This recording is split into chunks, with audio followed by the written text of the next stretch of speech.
delicious food and drink. Our card rooms are open Monday through Friday from 10 a.m. to 4 a.m. and 24 hours on Saturday and Sunday. Details at bestbetjacks.com. That's bestbetjacks.com. Here's your Southeast Orthopedic Specialist local sports update, sponsored by Liquid Sunshine Car Wash. Florida coach Billy Napier feels good about his quarterback Graham Mertz as they take on Georgia this weekend. What we've learned is 15 is a very capable player. When given the opportunity, if we can protect him, he can get it to the right guy. Noles head coach Mike Norvell is aware of the challenges the Wake Forest defense will present as they square off this Saturday. Yeah, they're going to shift. They'll pressure, move. Everything, the line games, they'll pass Bill with their safety. It is definitely challenging. In Major League Baseball, the Arizona Diamondbacks have punched their ticket to the World Series, defeating the Philadelphia Phillies. They now take on the Texas Rangers. In the NHL, the Florida Panthers kept San Jose's Sharks winless through 6 games. Panthers rallied to top the Sharks 3-1. Tampa Bay Lightning stayed strong as they blanked the visiting Carolina Hurricanes. That's your Southeast Orthopedic Specialist local sports update. I'm Sam Nelson. At 10 o'clock, it's 77 degrees. Time and 10 brought to you by Bueller Air Conditioning. Stay cooler with Bueller. 1010XL is presented by Farah & Farah, the official personal injury law firm of the Jaguars. Protecting you and your family. Call 396-5555. Jacksonville.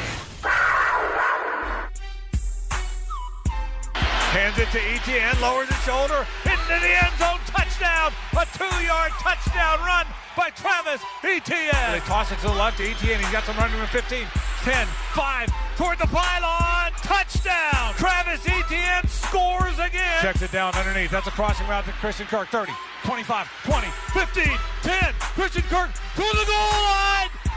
Touchdown Jacksonville! A crossing route to Christian Kirk! And the Jags have retaken the lead. Duval! Big dog, let's go! Hey, man, we're here and we're here to stay. It's still the Jags. Never gets old. This does not get old, man. Right? Winning is contagious. Winning is contagious. When you get it in your blood, there's something about it. Right? It makes you want to do just a little bit more. Okay? And we saw it at the end of this football game. Right? Offense, boom, you got the touchdown. Defense, you got the stop. Special teams, we got the 4th down play. All right, you ready? 1, 2, 3.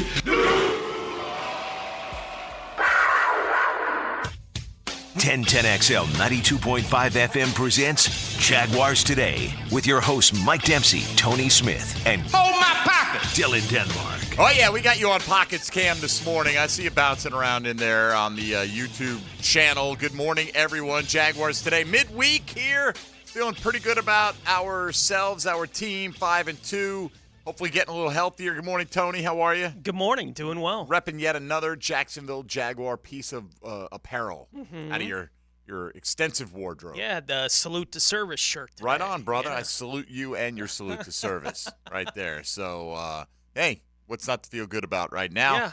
So Jags go up to their home away from home, Pittsburgh. I was thinking about this last night and coming into today, right? Does it feel like a Steelers week to you yet?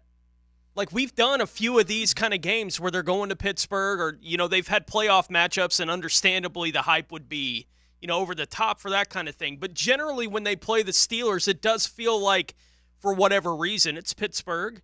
Everyone kind of gets up for that. And for whatever reason, this doesn't feel like any other Steelers week I can remember. Maybe it would if they had played Sunday, and you're in that flow of but everyone kind of like took a little mental break, right, for the weekend a little bit. Even if you're watching football, you didn't have that nervousness of your own team competing. I don't know. I don't know what to tell. I can't speak for the folks out there. You tell us, at 641-1010 today, how big of a rivalry is this game still in your mind? I mean, for, the old head Jaguar fans. This was it, yeah. This was it. This is the one that started yeah. everything. I mean, but this even predating Tennessee, this was the team that Tom Coughlin tried to build the franchise to go head-to-head with in the Pittsburgh Steelers, and we know how consistently competitive they are. They haven't been consistently elite, but they've been consistently good on the right side of 500 under Mike Tomlin, and they're 4-2 again this year. Yeah, and this would be, if the playoffs started this week, this would be a wild card matchup, right? Like it was weird. I was thinking about it. It just doesn't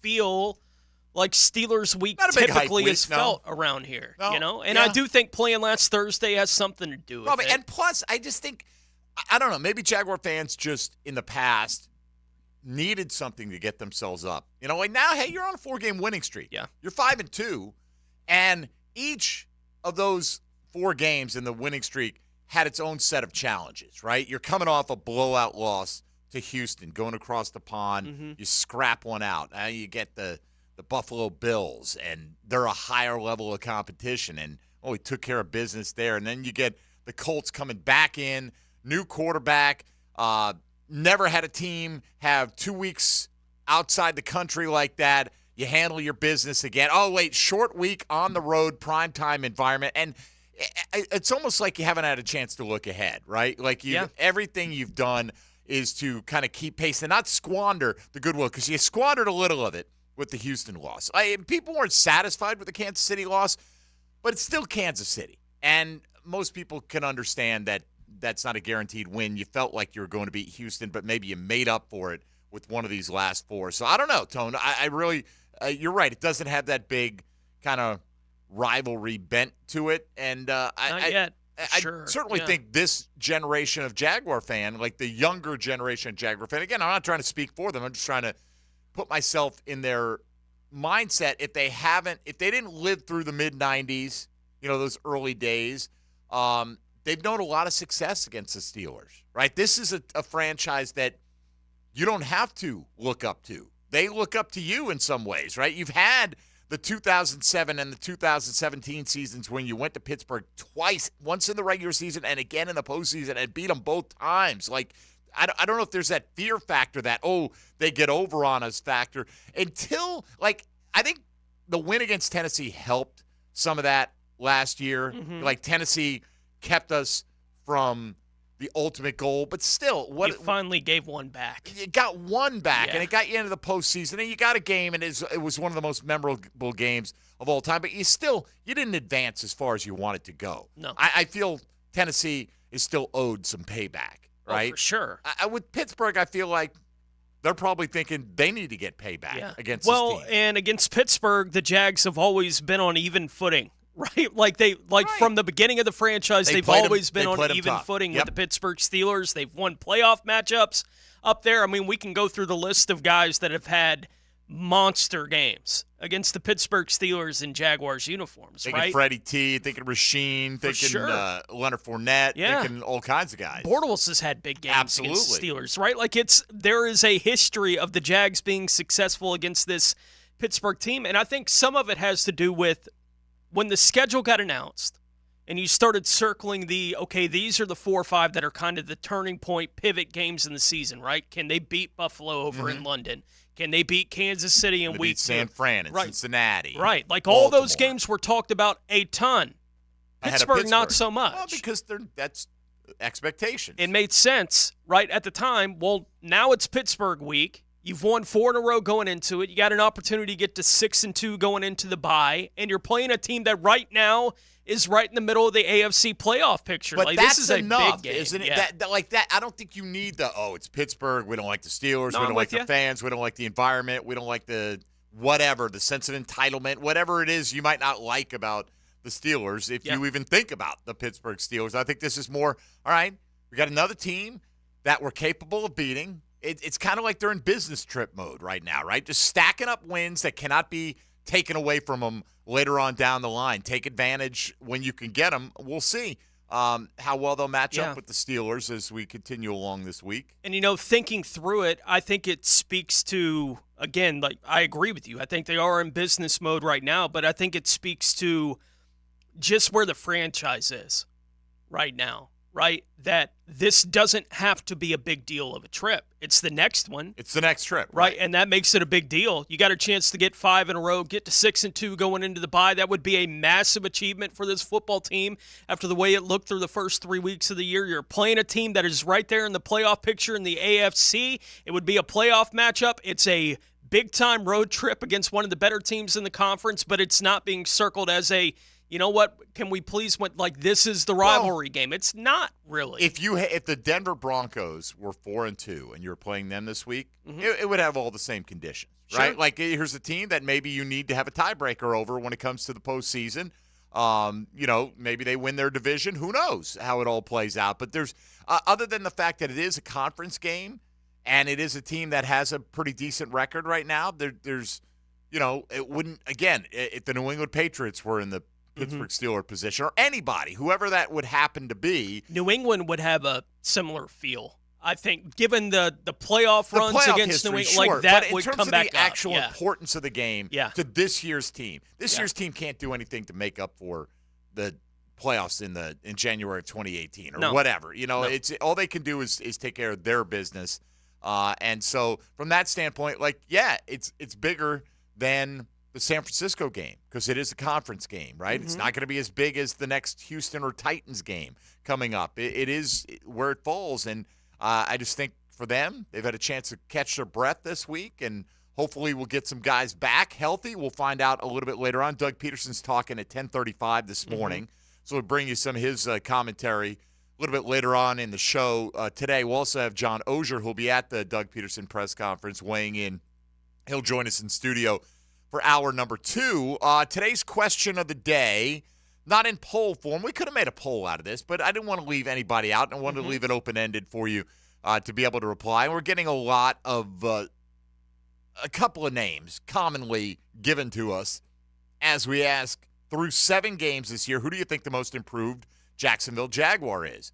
Had some interesting ones. A lot of Devin Lloyd, though. And I expected that, and he certainly would have been in the poll, but a lot of votes for Darius Williams. I think you can make a case for a number of guys on defense, even a few guys on offense. So we'll discuss some of those candidates throughout the course of the show today. But you can hit us up on Twitter or X with your response to that if you'd like, at MD_1010XL, at 1010XL Fat Tony, and at 1010XL Denmark. Hold my pocket! So Pockets, lay it out for me. You got Baldwin tomorrow night now, right? Rebolt. Baldwin Rebolt. How's that one going to go? We like our chances. Do you? They're a good team. They're athletic, but we got to win this one. All right. Got to win tomorrow. Tony, what about Bowles this week? Bowles tomorrow night as well in a district championship game against Bishop Kenny. Bishop Kenny got him last year over there at BK. Tomorrow night's going to be over at Bowles, so a district title game. For everybody getting out of the way to Florida Georgia craziness and playing anybody on Thursday that's playing in Duval week. County is playing on Thursday. Well, there you have it. All right, so let's get into it. By the way, I think it says something about the Fortunatos, Joe and Linda, that I wasn't actively rooting against Philadelphia last night, right? Like usually if I don't know anybody who's a Rangers fan. Truly don't. Yeah. I'm sure I'll find someone who is, and now I'll have a reason to not like them. But it does – usually I root against my friends' teams, and I found myself not minding if Philadelphia would have won that game. So that must say something good about the Fortunatos, I think. I would have minded, but I still – I know you would have minded. Yeah, like right? when I see them on Sunday, we'll have our conversation about the Phils losing. Yeah, part of me, wanted them to win simply because apparently the Braves fans don't, which is fine too. That's but for sure. Honestly, I got what I wanted. Cheating Astros home for the winter. Yes. And I'll have to live with whoever. Honestly, is this Major League Baseball's nightmare scenario? Rangers, D-backs? Yeah, not a whole lot of. I mean, I'm not even saying they're small markets, yeah. by the way. I mean, Dallas and Phoenix are pretty big markets, but all right. Yeah, Major League Baseball wanted Philly to win.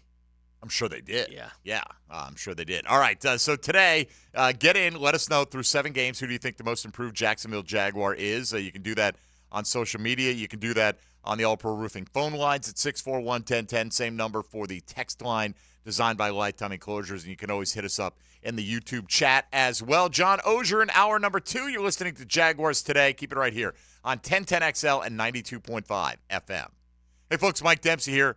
Football season, yes, in full throttle, and you still haven't tried Underdog's Pick'em game yet. Underdog is practically begging you to try with free money offers with an initial sign-up match up to $500. You got to check out their Pick'em game where you pick between 2 to 5 players, select whether they go higher or lower on one of their projected stats, and sit back, put your feet up, and watch some football and maybe win big stacks of cash, but you're already way out ahead. If you go to UnderdogFantasy.com or download the Underdog mobile app, and you sign up with promo code 1010XL, Underdog matches your initial deposit all the way up to $500.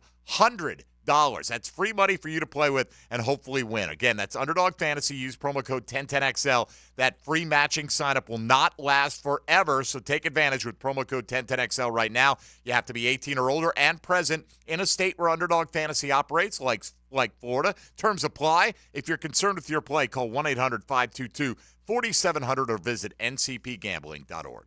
It's another Weight Loss Wednesday. Awaken 180 Weight Loss in the Jacksonville Orthopedic Institute studios, where the pros go.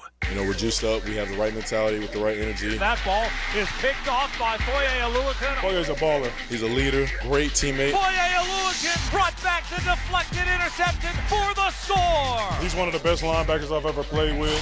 The Jags take over on down at their own 6-yard line. Whenever it's crunch time and we need to make a play, we're going to make it for our team to get it win. Next up, Pittsburgh. Gritty, not pretty. That's what I'm saying. We just play together. Jaguars Steelers. Sunday at 1 on the home of the Jaguars. 1010XL. Here's Linda Beaver. Are you afraid to buy your next car? Well, have no fear, because Beaver Toyota and Beaver Chevrolet offer Beaver's not-so-scary pricing. There's no monsters popping up in your rearview mirror with Beaver's peace of mind warranties. Check out thousands of vehicles for sale online and get answers to all your questions with no tricks and all the treats. I promise our team will take away all those fears. Just come see Beaver Toyota in St. Augustine or Beaver Chevrolet in Jacksonville for Beaver's not-so-scary pricing. Looking for quality equipment and a name you can trust? Lepo Rents, Bobcat of Jacksonville, is your premier construction equipment dealer and rental house. We have the right equipment for the job, offering the big and small tools needed for your next project. Lepo sells and rents track loaders, excavators, boom lifts, and much more. For your next project, remember Lepo Rents, your authorized Bobcat dealer in Jacksonville. Visit them online at leporents.com. If you're having people over for the game, let First Coast Home Pros clean your home before your guests arrive. Their maid services make everything sparkle and shine so you can enjoy the festivities without the stress of cleaning house. FirstCoastHomePros.com. FirstCoastHomePros.com. We have a personal relationship with our cars. We sing together, we commute together, we even road trip together. It's a beautiful thing. That's why Ratify Credit Union offers a relationship discount program, so you can earn extra rate discounts on your auto loan. Plus, with an affordable auto loan from Ratify, you always get flexible repayment options to help get you and your car on the road. Get matched with the perfect auto loan at ratifycu.org. Ratify Credit Union. Make waves. Insured by NCUA. Equal Opportunity Lender. When you hear a great call on 1010XL, telephone communique. It's covered by the All-Pro Roofing phone line. If you'd like any further information, just call me. Listen for great phone interviews all day on the All-Pro Roofing phone line on 1010XL. Are spooky plumbing problems haunting your home this Halloween? Don't be scared. Call Duck Duck Rooter, your ghost-busting plumbing heroes. Hi there, I'm Brian, your friendly plumber. Is your toilet making ghostly groans, or is your sink dripping like a vampire's fangs? Don't let plumbing problems give you the heebie-jeebies. Call Duck Duck Rooter at 904-862-6769 and chase those spooky issues away. Duck Duck Rooter, because even plumbing nightmares deserve a happy ending. Quacktastic service guaranteed. Folks, the First Coast has voted. Jacksonville Orthopedic Institute is proud to be chosen as Bold City's best in 4 categories: Best Orthopedic Practice, Physical Therapy, Pain Management, and Foot Care Clinic. For the last 30 years, JOI has continually strived for the highest level of orthopedic surgery and rehab care. As the needs of the community evolve, so will they. That's why coaches, parents, and athletes choose JOI. Call them at JOI 2000 or visit JOI.net. JOI, where the pros go. What city has hosted the most Super Bowls? The answer coming up. Southern Oak Insurance knows that you want to save money on your homeowner's insurance. So why not try some old-fashioned common sense? Ask your Southern Oak agent about our roof replacement schedule. It will save you money. Our family protecting yours. Southern Oak Insurance. Miami has hosted the Super Bowl 11 times. New Orleans has had 10. Southern Oak Insurance. Our family protecting yours. Bud Light and everyone at Anheuser-Busch want to remind you to get home safely every time. People are counting on you, on the road and at home. Plan ahead with safe rides, and don't forget to hydrate between beers. Bud Light encourages everyone to enjoy responsibly and socialize safely. This is Hayes Carline for Sky Life Elite. Are you tired of canceled flights, unruly passengers, and layovers? Call my friends at Sky Life Elite. Consider using private charter flights for your next adventure. Yes, you can afford it. Make your own schedule. Fly direct. Drive your car to Craig Airport and get directly on the plane. Sky Life Elite can make that happen. Call 490-9332, go to flyskylife.com, and find them on social media. Fly Sky Life Elite, North Florida's premier private air charter. Hey Jaguars fans, are you tired of being late to the game because you're stuck in traffic looking for a parking space? Well, join the thousands of other Jags fans who already know the smartest way to get to Everbank Field is on JTA's Game Day Express. Shuttles run from 5 locations around Jacksonville. Passes start at $10 and are available exclusively on the MyJTA mobile app. Visit JTAFLA.com for full details. The JTA Game Day Express, where you're winning before the game even starts. Your Game Day Express is sponsored by the Jacksonville Zoo and Gardens.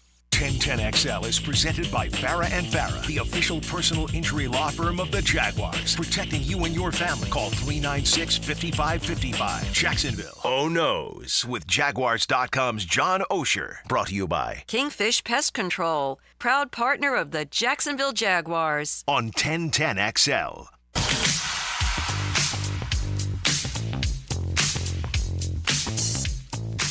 All right, John Osher will be along in hour number 2 today. Let us know what he heard from Doug Peterson and the crew as they get set to get back into game week mode coming up in about 15 minutes with the first press conference of the week down at Everbank Stadium. Jim Irsay, I don't know if he called a press conference, said that the NFL admitted that they blew 2 calls at the end of the Colts game. I wonder how the NFL feels about him passing along that they admitted that. You know, because you do hear that a lot. Like, teams reach out, need some clarification, and then you get the apology letter from the NFL. Like, what good does that do me? Yeah. Honestly. You know, you're better off just, I don't know. Would it make you feel better that they acknowledge their mistake, even if it's uncorrectable? I don't know if it would or not. But either way, there was an illegal contact call that negated a sack fumble that would have ended the game. It would have won the game. Yep.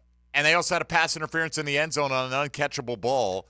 Still took Cleveland 4 plays to score from the 1-yard line to win that game. But that's what it took to overcome Indianapolis this week without Deshaun Watson, with P.J. Walker in there. That's a whole other issue. But I don't know if that makes you feel better or worse. No, I doubt it does anything to make you feel better or worse. Well, thanks for letting us know what we all knew. Right. I mean, unless you're going to give me a a break on a call going forward, what good does this do me, honestly? That kind of thing. I am curious to see, I don't think Irsay said anything there that'll get him in any kind of trouble. But I do think Mike McDaniel probably did, right? Like with his string of Was that real?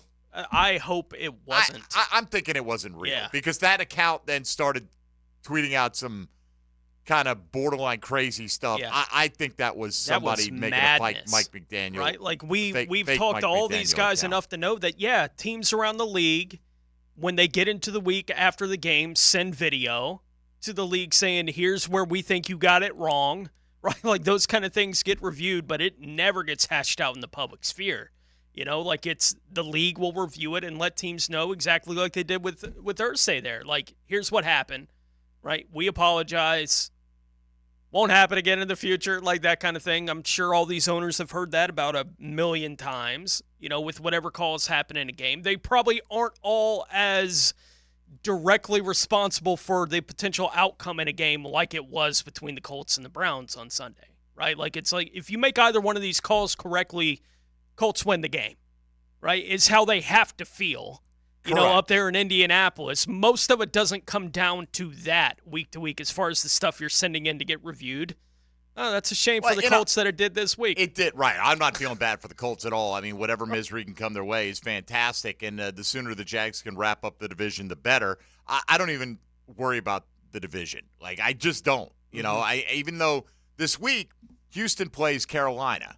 Yep. Right? So the Texans can get their 4th win. If the Jags lose to Pittsburgh, you're going to have the Texans kind of breathing down your neck a little bit, and they've got the head-to-head tiebreaker over you, and they could pull within a game, basically, the following week while you're on a bye.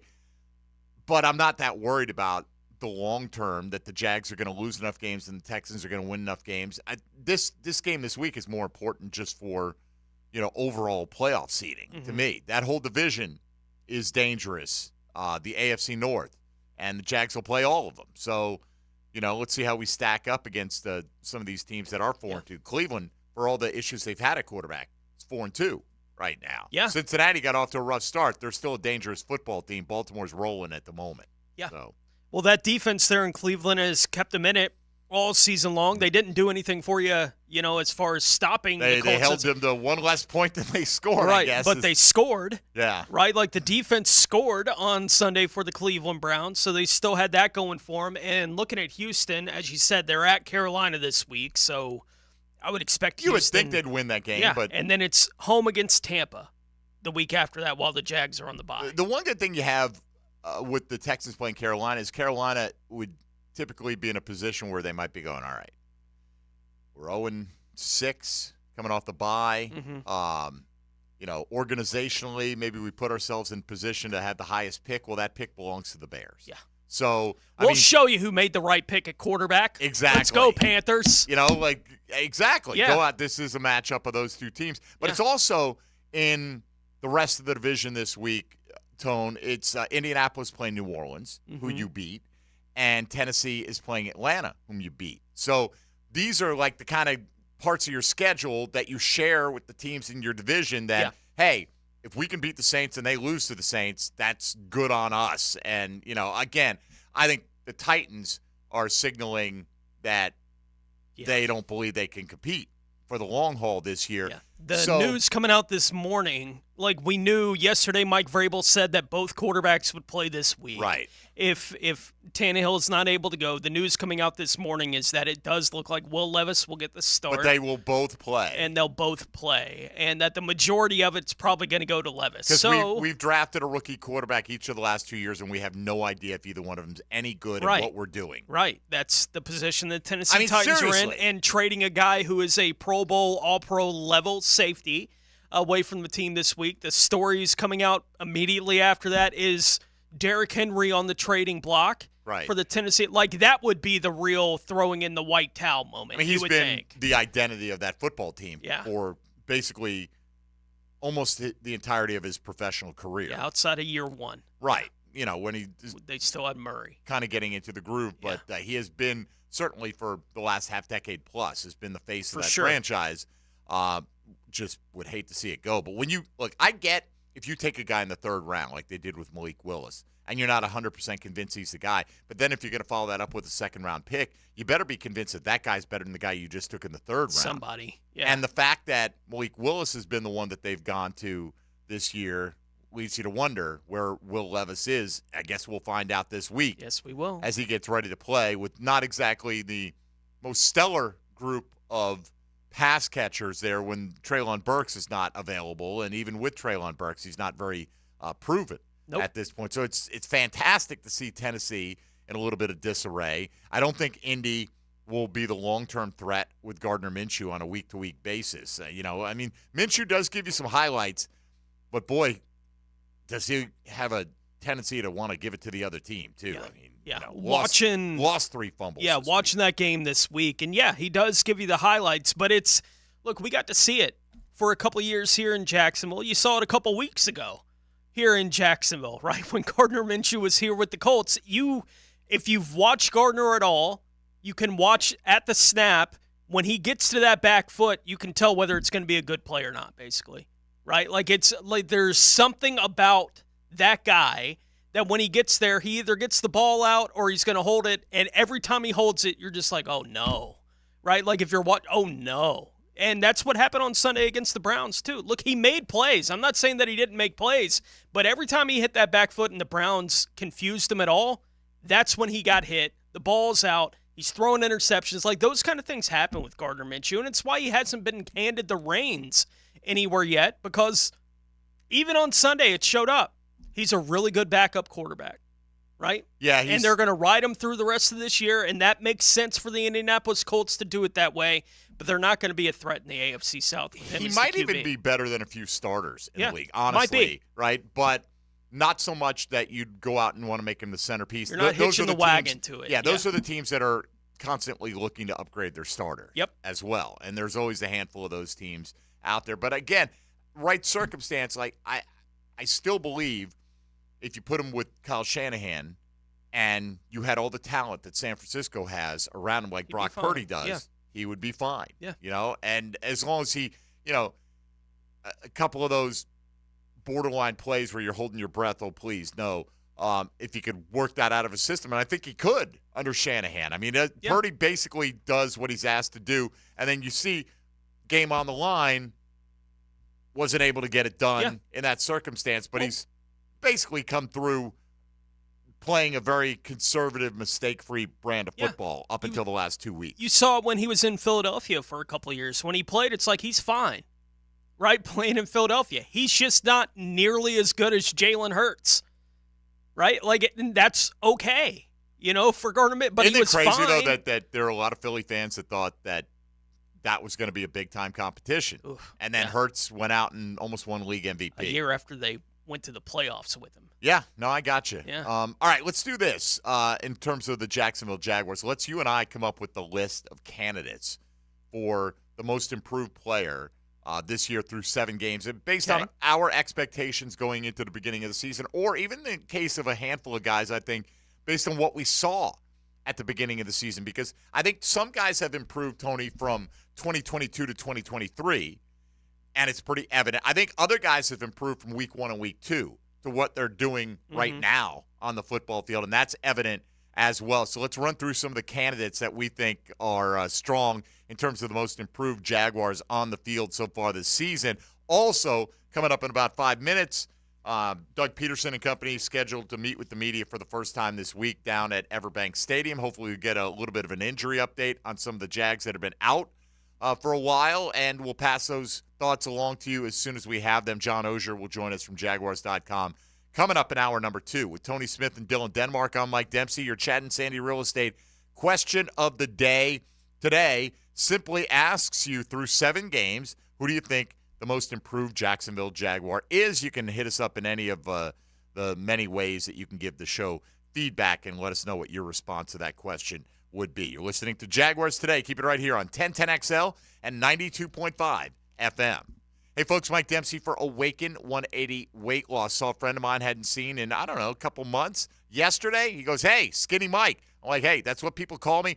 There are worse things to be called, and a lot of it is certainly thanks to the folks at Awaken 180 Weight Loss who've not only helped me lose weight and get to my desired goal weight, but helped me maintain and keep it right there at that goal weight as well. That's the biggest thing, and if you've been a person who has struggled with weight loss and keeping it off over the years, you know the losing it can come easy sometimes. It's the keeping it off that's a challenge. But I've got great support and great coaching from Awaken 180. In fact, once you reach your goal weight, you get free support for life, and you can't beat free. So if you're interested, call 844-346-1800. Maybe you need to lose 20 pounds, 50 pounds, 100 pounds. It really doesn't matter. Awaken 180 will come up with a great plan for you, and you're going to have success if you stick with it. 844-346-1800. Go online to awaken180weightloss.com. Jaguars Today from the Jacksonville Orthopedic Institute studios. It's a Weight Loss Wednesday on 1010XL. Awaken 180 Weight Loss, your long-term solution for weight loss. He's not the Department of Defense that holds the line. The leader of the elite task force for the DSS. It's the defensive player of the game. Intercepted! Catch the superior fence and rail defensive player of the game on 1010XL. Did you know the new 2023 Honda Accord Hybrid has an onboard system that charges the battery so you never have to plug it in? When you think Honda, you think quality, value, safety. Now think hybrid. Visit your local Honda dealer and experience the car of tomorrow today. Life is short, so eat better pizza at 5 Star Pizza. You want pizza that's bigger, better, and faster? Then get 5 Star Pizza. They also got wings, cheesy sticks, garlic rolls, and they're delivered to you right now at 5 Star Pizza. It's a scary time of year, especially for North Florida jewelry stores. It's the time when Beard's Diamonds offers its incredible buy one, get one on wedding band sale. But hurry, these savings will absolutely end on Halloween. At Beard's Diamonds. There's something special about Napa Auto Care Centers. They're backed by the national power of Napa and a 24-month, 24,000-mile nationwide warranty.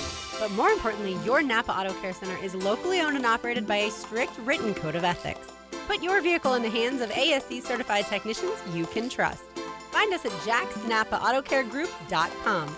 David Garrard Mondays on Jaguars Today are brought to you by D&D Auto and Fleet Care and Tubal's Complete Care.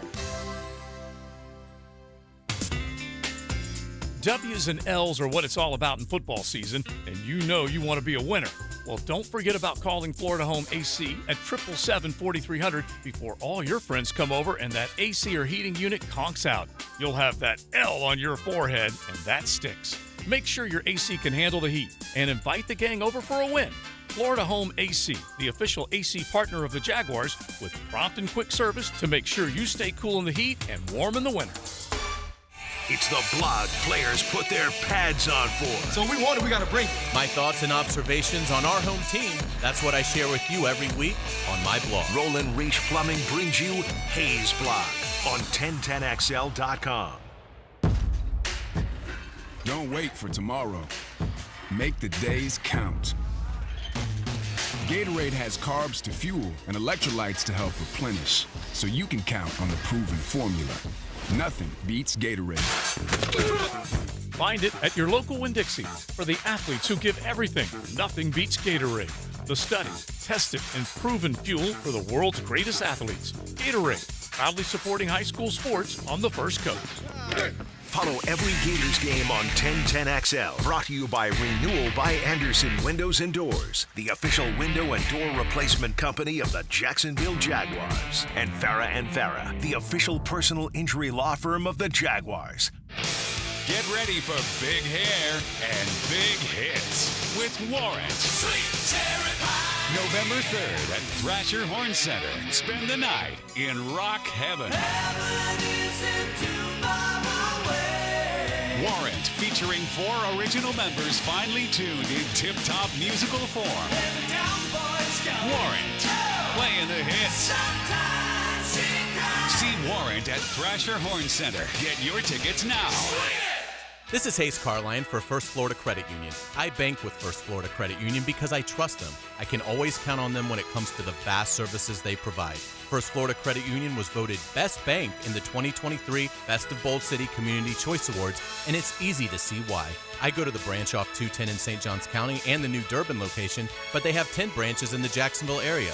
You need to be banking with First Florida Credit Union. They're enriching people every day. Federally insured by NCUA, Equal Housing Opportunity Lender. Hey, hon, our new True Flame Grill from CSS is installed and ready to go. I still can't believe what a great deal we got from CSS. They're always so good to us. Well, they said the new True Flame Grills redefine value for premium craftsmanship. I mean, look at this thing.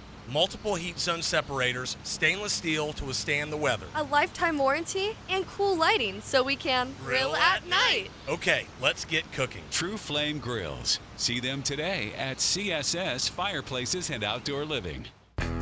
I'm with Greg from Cycles of Jacksonville. If I know anything about the fall, it's hunting season, it's cooler weather. People need to get off-road. What have you got to offer? We've got the full line of Honda ATVs, the Foreman, the Rancher. We've got the side-by-sides, the Pioneers, the Talons, everything you need to get off-road. And you can trick them out with all sorts of extras? If you name it, you want the loud stereo, you want the cool light bar, we got it. All right, look online, cyclesofjacksonville.com, or head to the showroom on Atlantic near Regency.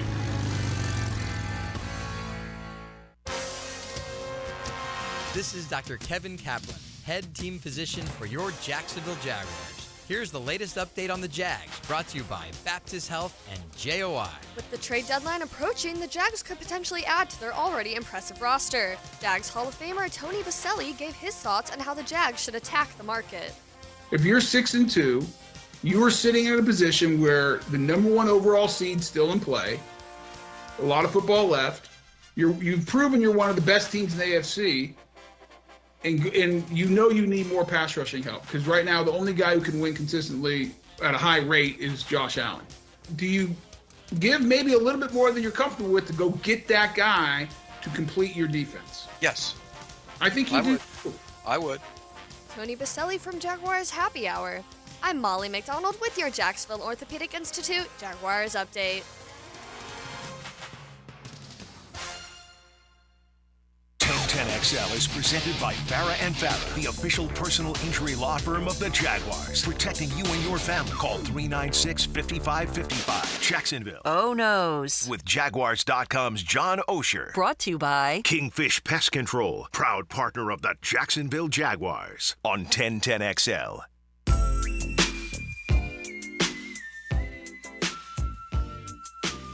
All right, Devin Lloyd, a popular subject today when we talk about most improved players. He is probably, I'm going to say, the majority of the responses we got have gone to Devin Lloyd. All right, over 50% of them. And many other people mentioned on here, just listening to Molly's update there, with Tony Baselli advocating for a move before the deadline. Jeff Logman said he'd like to do it as well. We've all talked about it. We'd like more pass rush. If I had to bet, I'd say no. They don't make a move before the deadline. I mean, it's just more likely of the outcomes. I absolutely hope I'm wrong. I have no idea if they're working on anything or not. Or, we've heard from Darren Wolfson up in Minnesota that the Jags have expressed interest in Danielle Hunter going back to May. So, but with the Vikings winning their last two games, does that make them less likely to sell? We did have a question on the text line. So I'm trying to bring this all together, Tony. I might be misremembering. They say text line designed by Lifetime Enclosures. But I thought this offseason they mentioned that Devin Lloyd would be rushing the passer more this year than last year. I feel like this is a narrative that people are trying to wish into existence, right? Like, hey, here's something Devin Lloyd may be good at. Here's something he did some in college. We're going to unlock a trait in one of our guys because if we're not finding it from somewhere off the roster and bringing it in, we're going to have to, if we're going to improve, it's going to have to come internally, and that's a person that I feel like a lot of fans and some media put up on that hopeful pedestal, right? You found some comments from Mike Caldwell in regards to this from the offseason. Yeah, I was just trying to look to see if I could find something where Mike Caldwell was talking about Devin Lloyd and him getting the opportunity to rush the passer, going into 2023 compared to what they were asking him to do last year. And I found a couple different spots where from June of this year, so that's during OTAs, where Mike Caldwell essentially said, Devin Lloyd's an inside linebacker. We're not going to ask him to rush from the edge. We'll blitz him from his inside linebacker spot. Right, which is fine too. Like blitzing him, that didn't say necessarily they're going to line him up as an edge rusher. Just thought he's going to pass rush more. So there was some talk about using him as a blitzer. But I remember, from the fan base, it made sense too. It's like they haven't done anything to address that. Why not use Devin Lloyd out there as an edge rusher? That's why the question get asked to Mike Caldwell in the first place. It's the fans are asking about this. What is the coach going to say about it? And he says, nah, he's an inside linebacker, right? Like, we don't see him as that being a move for us going into this year. I don't know how much they blitzed him. I know I've seen them blitz Foye, a little bit this year, and he's been pretty effective doing it. Devin Lloyd to this point this season doesn't have a quarterback hit. Foye has a couple, this season. So do you think they don't want to have quarterback hits? I'm sure they do. Right? You know what I mean? Like, I always feel like people are like, well, why won't they use him? Why won't they, he'd be really good at that. Maybe they see something in practice that they think maybe he wouldn't be as good as you think he would, or Foye would be better, or we think. Or he's been ineffective doing it to this point. Or by focusing on that, it's going to take away from something else that we want to do. I don't know what the answer is, but I felt like that was more of an external narrative than an internal narrative. Yes. And that it was more wish fulfillment people were seeking. And I think, talking through the idea of whether or not they're going to make a move, here in the next week, basically, between now and the trade deadline next Tuesday. I think they're not going to make a move is what I think is going to wind up happening, and you're going to see whoever steps to the podium, right? That basically what you'll hear is, well, we didn't have DeJuan Smoot in the early part of the season. We're getting Devon Hamilton. We're getting some our guys of our young back. Players are getting better. Right. Like, that's what you're going to hear, whether or not you believe it. Right. Right. Whether or not they believe it. But that's going to be what's going to be said when a move doesn't get made between now and the deadline. Yeah. Right? Look, maybe they will make a move and surprise me. I hope that that's the case. I'm not trying to wish it into existence just to be right. I'd much rather them make a splash. Go get Brian Burns. Go get Chase Young. Go get Daniil Hunter. Go get Montez Sweat. Go get any number of these. Go get Arden Key, as somebody suggested yesterday. For sure. Right? And I know it's a weird thing, the idea of trading with the Tennessee Titans, but at least you knew Arden Key fit in your locker room pretty well. If he comes in here and gave you 5 sacks over the remainder of the season, would anybody care about any comments he made on the way out the door? I wouldn't, personally. And I'm not saying that that's even a likely possibility. Maybe they feel differently about him, but looking at it from my point of view, I look and say, all right, well, Arden Key wanted to have a larger role. Do you want a larger role on a team going nowhere that's selling off assets, or do you want to maybe get back to a place where you fit in pretty well with your teammates and you got a chance to go deep into the postseason again, and maybe your role is slightly smaller, but it's more significant because the impact it's going to have on actually winning and losing football games? For sure. Did you see the Mike Tomlin comment yesterday talking about the Jags defensive ends? No. His comment yesterday, we have to do a good job managing their bigs. They've invested first-rounders. Their edge guys and Allen and Walker wreak a lot of havoc. Sometimes sacks don't show the problems Walker causes. He plays with a violent style. He's a wrecking ball. All right, here's that I don't think you intended to do this, but ESPN Analytics did a big piece today. Actually, it came out yesterday. I just noticed it today. 2023 NFL pass rush, run stop, and blocking win rate rankings. So it has for individuals and for a team. Are you winning your pass? Because win rate, that's what we talked about with Josh Allen, right? Yep. Even if he doesn't get to the quarterback, he's beating his man a lot. You can get a win even if the quarterback gets rid of it too quickly. You beat your guy in front of you. Yep. The Jaguars, they rank 20 individual players in terms of edge, pass rush, win rate rankings. And it doesn't necessarily – the number one guy in this – number 2 guy is Myles Garrett. Not a surprise, right? Makes sense, yeah. Number 1 guy is Boye Mafe, of Seattle, who I think is a second-year player. And so this is not about how many wins you have. It's about the rate, the percentage of times. And they both won at a 31% clip. So, a little better than 3 out of 10 times you're whipping your guy in pass rush. And that is the best in the league. Not a Jaguar in the top 20, individually here. And it only goes 20 deep.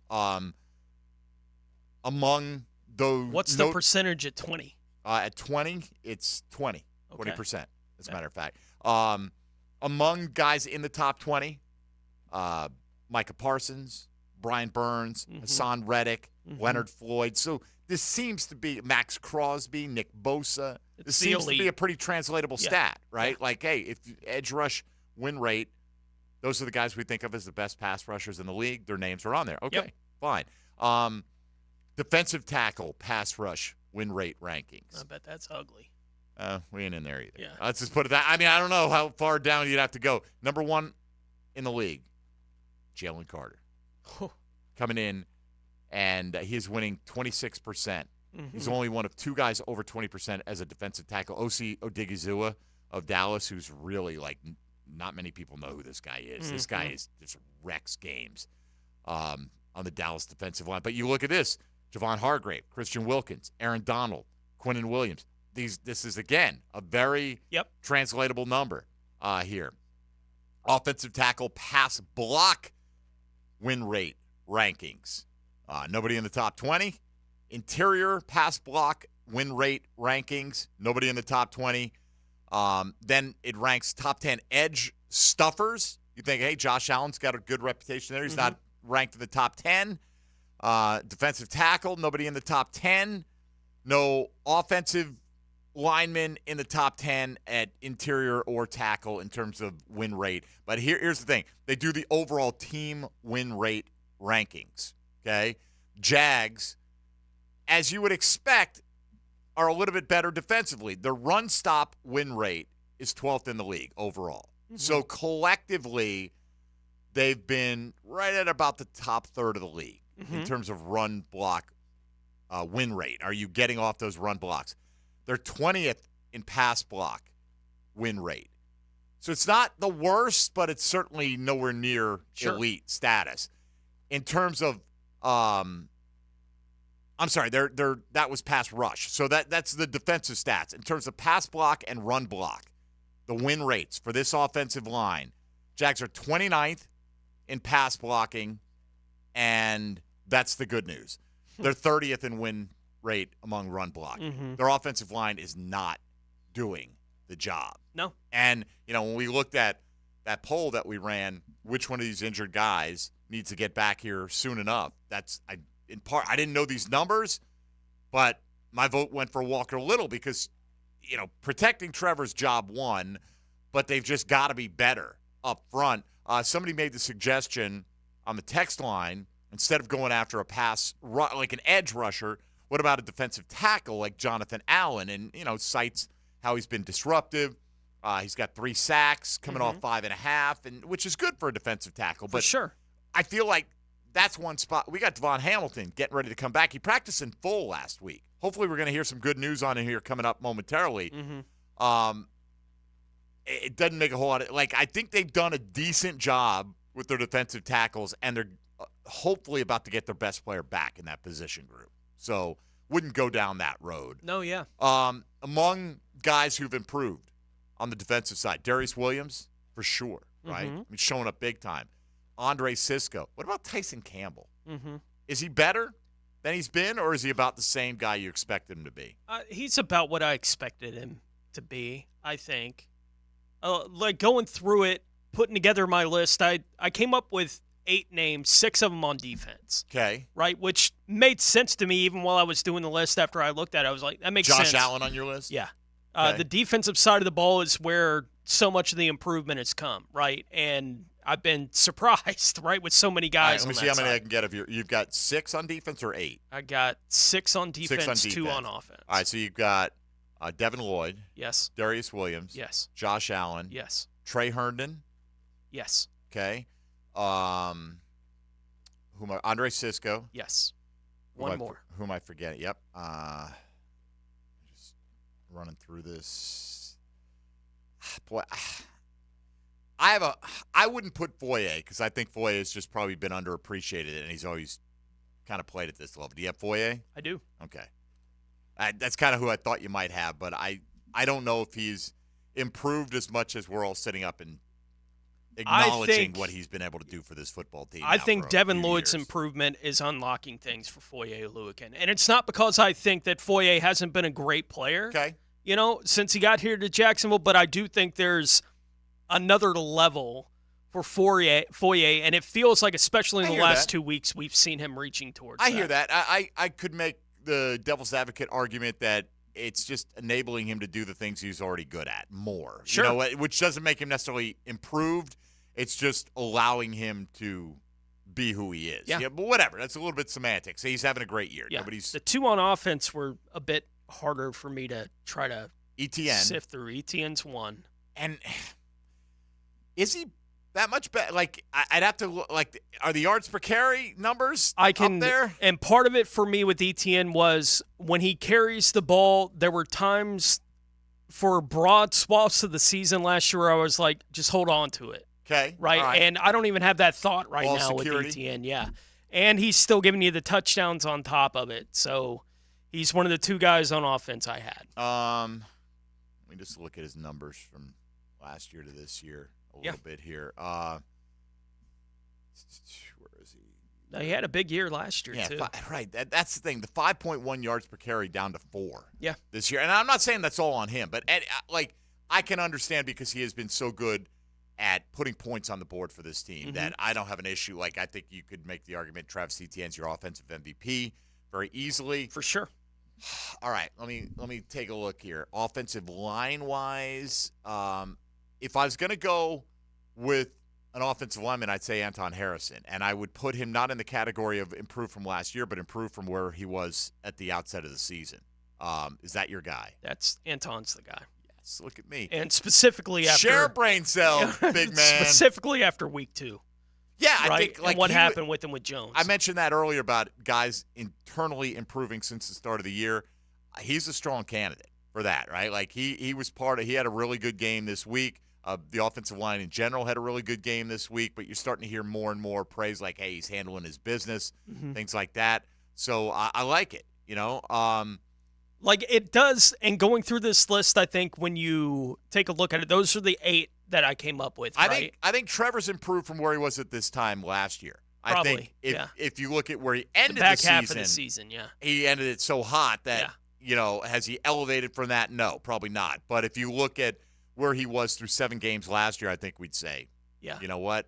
Maybe is this setting the table for another second half of the season like we had last year? Let's hope that's could the case. be. And I think you go through all the offensive and defensive line metrics that you just went through. Does that sound like a 5-2 team? How the heck does that happen? No, it doesn't. Right.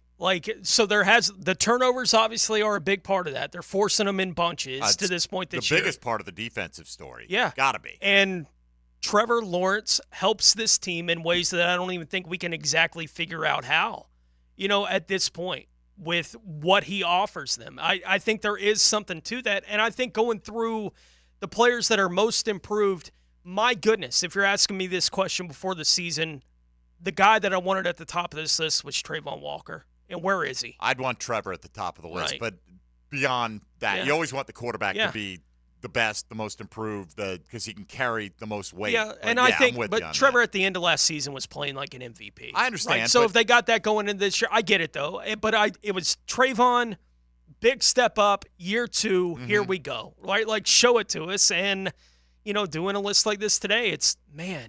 That it's doesn't just make like your top disappointing. 8 most improved players. Yeah, it is. You kind of you feel like you're treading water a little bit with him. Charles on the west side going to get in before we hit the break. Charles, good morning. You're on Jaguars Today. Go ahead, please. Hey, good morning, guys. Morning. I got defenses and offenses most improved. On defense, I'm picking Buster Brown. Okay. And because I think he's really made some strides. And for offenses, it was down to Trevor and Anton because, Trevor's making – Anton, I think, is my most improved offense guy. Okay. Yeah. Yeah. I don't disagree with Anton Harrison being one of the most improved. I couldn't give it to Trevor Lawrence. Like, I wouldn't put him above ETN. I mean, I think there probably are subtle ways he is better that you don't notice, but at the end of the day, he threw 15 touchdowns and 2 picks over the final 9 games of the season. He's got 8-3 through 7 this year. Right. And that's a big part of it. They are winning. But it's not. That's not simply a quarterback stat. You just can't point to the 1-loss record. I mean, P.J. Walker's 2-0 in the last 2 weeks. Is he better than every quarterback who's not 2-0 in the last 2 weeks? Probably not. Probably not. Right.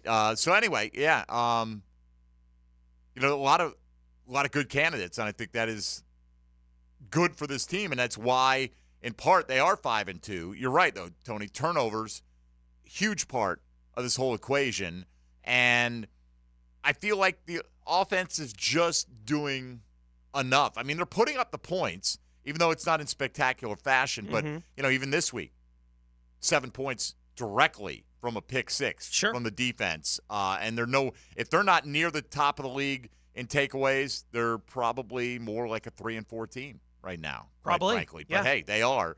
As somebody pointed out, you didn't say players. You said Jaguars. Mike Caldwell got some votes this morning for most improved as well. And certainly his side of the football has been very improved. Johnny O is going to join us coming up next, and we'll tell you what Doug Peterson's had to say this morning down at the stadium as the Jaguars get ready to take on the Pittsburgh Steelers coming up this weekend, looking for their 5th straight victory. Mike Dempsey, Tony Smith, and Dylan Denmark here with you. This is Jaguars Today on 1010XL and 92.5 FM. It's another Weight Loss Wednesday. Awaken 180 Weight Loss in the Jacksonville Orthopedic Institute studios, where the pros go. If you can't get your fill of football, Fridays at 3, 1010XL brings you a football feast. From the look of your diet, it's obvious you're not too interested in counting calories. Jacksonville Orthopedic Institute Rehabilitation Football Friday night.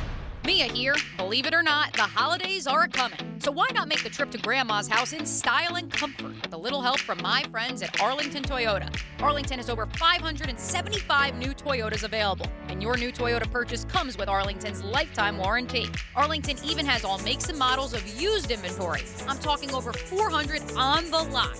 You'll even get Arlington's 30-day exchange program with your pre-owned purchase. Why wait? Shop in person at 10939 Atlantic Boulevard or online at arlingtontoyota.com. Hurricane season is here. Protect your property from parking lot floods with Duck Duck Rooter. Our VACCON team specializes in storm drain maintenance, keeping your property safe and secure. Schedule service now. 904-862-6769.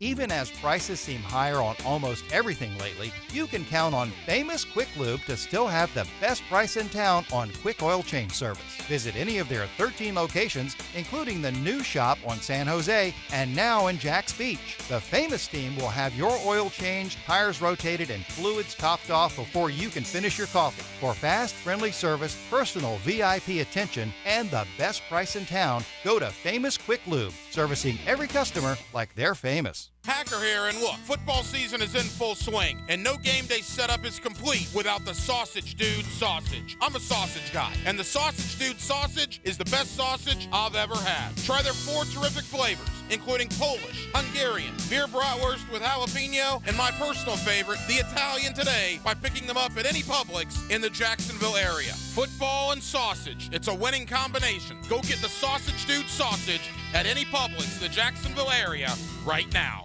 Hey, I'm Tony from Tony D's Pizza. People ask me all day long, is it the water that makes the difference? Well, yes and no. Even water can't make a good pizza. It's the ingredients, too. The best tomatoes, the best flour, and the best cheese. Oh, and a lot of love. Tony D's New York Pizza, Bay Meadows and 295. Home of the Jacksonville Jaguars. WJXL AM Jacksonville Beach. WJXL FM Jacksonville Beach. Hello, this is Father Nicholas Lowe, and I want to talk to you about enjoying your life. So often we can go through life trying to make a living instead of making a life.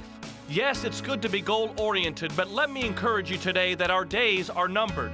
We're not promised tomorrow, so go out and take time to be with your family. You'll always have your work, but you won't always have your family. To hear more inspirational messages by Reverend Dr. Nicholas Lowe, please visit our website at stjohnthedivine.com. Are you drowning in credit card debt? Want to get cash out of your home's equity? Loan Pronto can now do it in less than a week. Hey, it's Prosser here, and that's right. Loan Pronto's Equity Express line of credit just got even faster. You can get $50,000, $100,000, or even $200,000 in as little as 5 days. And you don't even have to touch your primary mortgage, so you can keep that 3% rate intact. Just get the money you need and pay off all those credit cards, or get that home improvement project started. With this revolutionary program, you can access up to 90% of your home's value, and in most cases, there's no appraisal.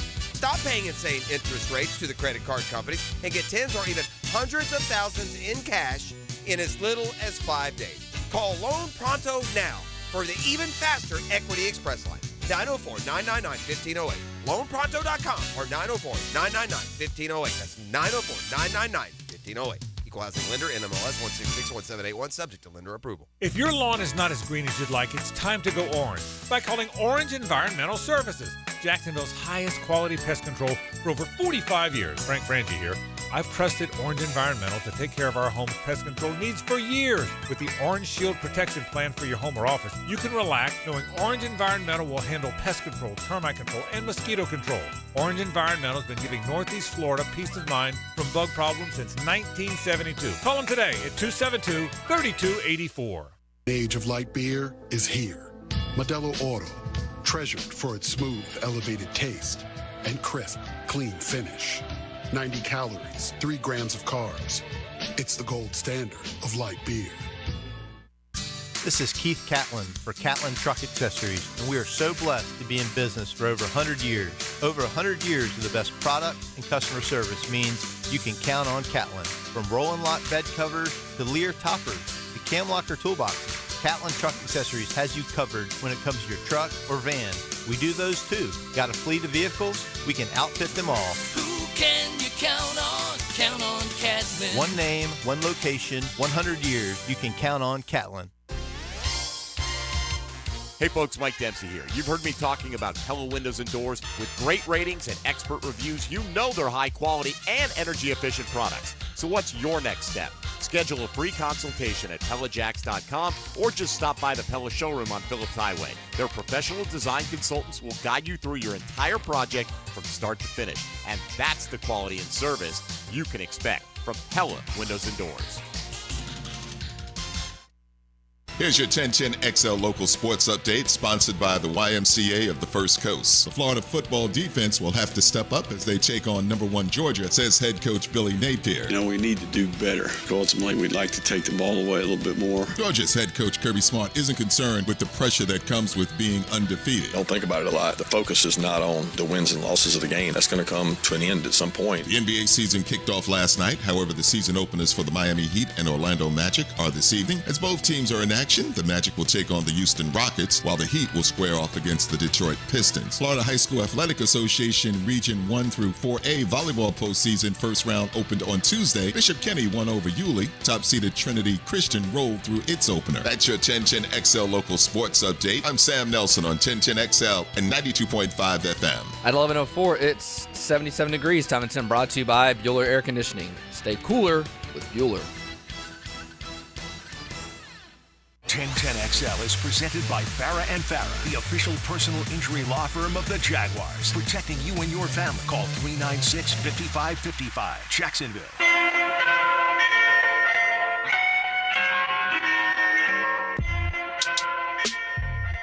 Nobody knows the Jags like Johnny O. Oh No's.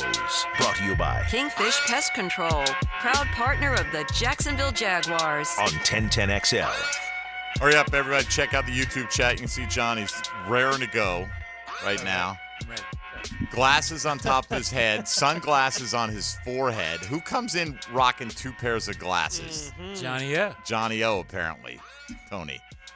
Good morning, John. How are you? Guys, I'm ready. I'm 3-4 in my league in the fantasy league. You I'm must coming have won back. this week then. Two victories in a row. Oh, that's Tight the only win time he Monday. brings it up. Feeling good. By the way, Pockets, how have I let it slide till Wednesday without noting that Tony's awful I don't know, man. I was performance- wondering the same thing. I was gonna say, I didn't what's say he buying anything tomorrow? Monday because Monday it wasn't clear who was going to lose. Right, this is true. Yeah. But Tony's team sucked so was bad terrible. this week. It was awful. And will be buying You're us in all first breakfast. place, right? Not anymore. Well, Not anymore. Dempsey and I are 2 points apart. Okay. Who's got 2 points more? Dempsey does. Oh! Okay. On the season. I didn't know that until And, right now. and you said you had a bad team in that league. No, well, this this is week the I had Breakfast Bowl. No, yeah, right. Oh, this is the breakfast okay, bowl. got This is the all-important breakfast bowl, John. Yeah, what you getting tomorrow, Tony? I'm getting Chick-fil-A. All right, 10-4. Yeah. Okay. Just So your checking. go-to? I told Taylor to go big this week, Pockets. I did. I said, go big. Tony's buying. So make sure you do. I spotted him a 0. I threw Zach Evans in my lineup just to taunt them a little bit this week. I'm like, watch this. Watch this. I still got enough to cover. Yeah, I got the nothing bums. out of my Chargers guys, and I still managed to win. So Yeah, Austin that's Eckler right. not exactly lighting the world on fire Yeah. since he's returned. All right, Doug Peterson spoke this morning. I'm going to read some comments, and you can follow up. These are from the desk of one Demetrius Harvey of the Florida Times-Union, tweeting these out. First on the injury front, okay? Tyson Campbell will be in practice and a little bit limited. Same with Devon Hamilton. So they should both be practicing. And so, although I thought I saw Hamilton was full practice last week. He was full last week. So his interpreting him full coming back from what he's coming back from, as long as he's been out, I think is a little different than interpreting another player full. It seems like they're being a lot more cautious with him and slow in the return. I would definitely think he's back after the bye. I don't have a feel for this week. Sounds like when my son wanted dessert, I'd be like, but what about that? He goes, well, I'm dinner full. Yeah. Like, like I'm full in like terms that. of what I I'm going like to eat that. for that entree right there. But I like that that. ice cream, I ain't ice cream full. Yeah, I'm dinner full. I think the I think my Thursday dad night, back in the day was broccoli full a lot when he was Yeah, a kid. I had that issue as well. I think the Thursday night injury reports are always kind of hard to interpret, right? It's not like they're having full practices. So seeing Right. this is our Yeah, last interpretation week. of what practice might have been for this player True. if we were having practices. All so, of them are tough, So yeah. Devon Hamilton had full practices the couple days last week. But And that they he was didn't walking around with the practice. rest of the guys. Yeah. Right. So Walker Little and Zay Jones, Doug said, have been doing great in rehab, and they'll both be on the practice field today. Yeah, Doug doesn't like to give away much, but my interpretation of what he said about Walker and Zay, when you combine it with last week, with him expecting to practice, it sure sounds like unless something happens they don't expect, that they would play. But he typically is not going to say that publicly during the week. So It sure sounds like they're leaning toward those two guys playing. Tyson, to me, the fact he's going to be out there is encouraging. You do wonder with a hammy on a cornerback. Well, if you it's get the close extra at all. week, too. Yeah. If you don't play this week, it's like, you get basically 2.5 more weeks. And Monteric playing well probably didn't hurt that. No. Somebody mentioned him as one of the most improved Jags. I wonder if we'd be saying that prior to last. I mean, I think we have that. Yeah, that performance in our mind. He sure looked good on 2 plays. Now, against the Colts, he did not look that good. Correct. So from one week to the next, he was one of the most improved Jags. He definitely held up as far as that goes. So we ran a poll earlier this week. Was it this week? Did we do it Monday? I can't remember. Was it the end of last? Anyway, we had with those 4 injured guys, right? Tyson, Hamilton, Little, Jones. Who do the Jags need back the most? I'm not obviously they're all important in their own way, right? But you can only have one. Who do you need? I would say, based on last week, I would say Zay, because Zay, it feels like, and it's close to me between Zay and Tyson. But Zay, to me, it feels like their third down efficiency. He's really important to it, and we're seeing that this year. And I think that'll take a tick up when he gets back. So I'm going to say Zay, but I sure would like to see Tyson out there too. We'd like to see them all out there, right? Yeah, so I'll say Zay for the sake of the question. Tony went with Campbell. I did. I went with Walker Little. Didn't see these numbers. Didn't come out at the time, but just my feeling is the offensive line still has more questions than a lot of these other. Like they've gotten by. The defense has been good with or without Devon Hamilton to this point. Yeah, or without him. And I think he certainly will make this team better. There's no question about it. Tyson Campbell obviously make this team better. Yeah. But, John, according to ESPN stats, the Jags are 29th in pass block win rate.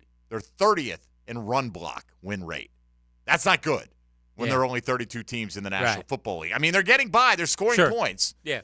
But their defense is continuing to set them up with short fields, turnovers. Doug Peterson said today that's, turnovers basically telling the story as to how important they are to this football team. I don't think they'd be 5-2 unless they were among the elite turnover teams right now. Well, I think it's significant that you've had all 4 of these guys out. I don't say for a significant time, but for 3 of them, certainly it's getting to the point where it's significant time. And they're all 4 really important to their position groups, meaning Walker Little may be playing as well as any offensive lineman. And the Jags are winning, right? Despite all that, despite these key guys you get those guys out. back, because Devon Hamilton at the end of last year was really important to their push inside. And as much as the pass rush gets criticized, that push inside can help everything. So they're playing really well against the run without him.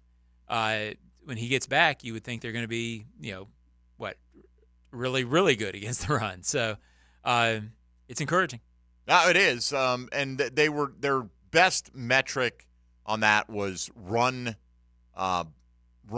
defense win rate, I guess, right? And they were like 12th in the league in that category. Already or last year? Right now. Okay, yeah. So you would think maybe they'd be even a little bit higher based on where their overall run defense numbers are, but hasn't been the case. And maybe it's, in part because the Jags are finding the way to score points, Tony, which puts pressure on opposing teams' passing games to keep up generally, Yeah, and looking ahead to the Steelers coming up this week, John, when you look at the way that they've won games this year, you talk about the Jags and how important turnovers have been, and look, they always are, right? Like Steelers really thrive on it. The Steelers in 3 of their 4 wins got 3 or more turnovers, right? They got 4 against Cleveland, 3 against Vegas, 3 against Baltimore. That's 3 of their 4 wins.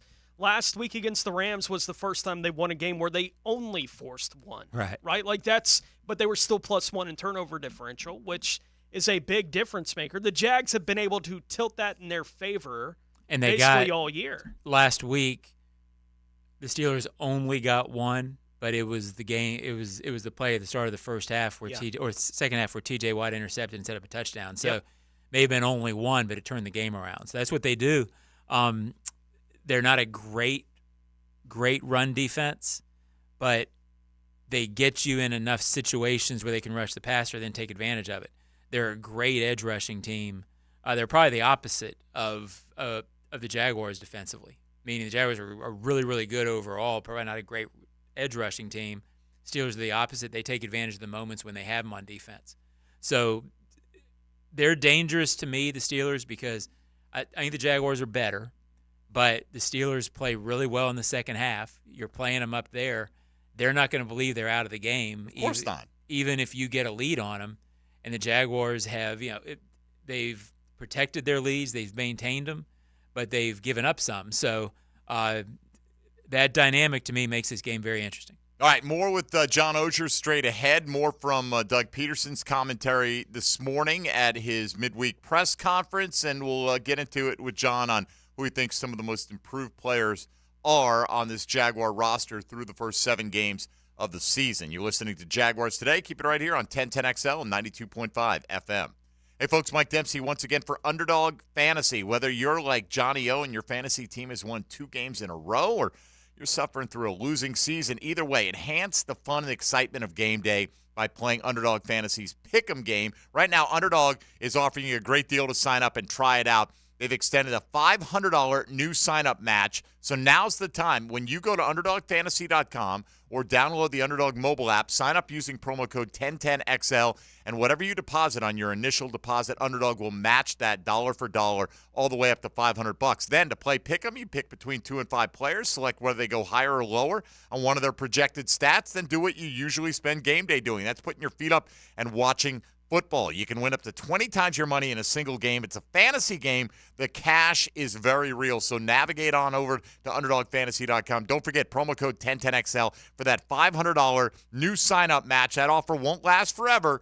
You must be 18 or older, present in a state where Underdog Fantasy operates. Terms apply. If you're concerned with your play, call 1-800-522-4700 or visit ncpgambling.org. Jaguars Today from the Jacksonville Orthopedic Institute studios. It's a Weight Loss Wednesday on 1010XL. Awaken 180 Weight Loss, your long-term solution for weight loss. He's a professor of quarterback play, and class is in session. We want to take you into the lab so you can learn more about the science of quarterback. Denny Thompson, Friday mornings on The Drill. Brought to you by Tyson Sound and Security and George Moore Chevrolet on 1010XL. More than qualified to handle your roof. Call J&M and we'll show you the proof.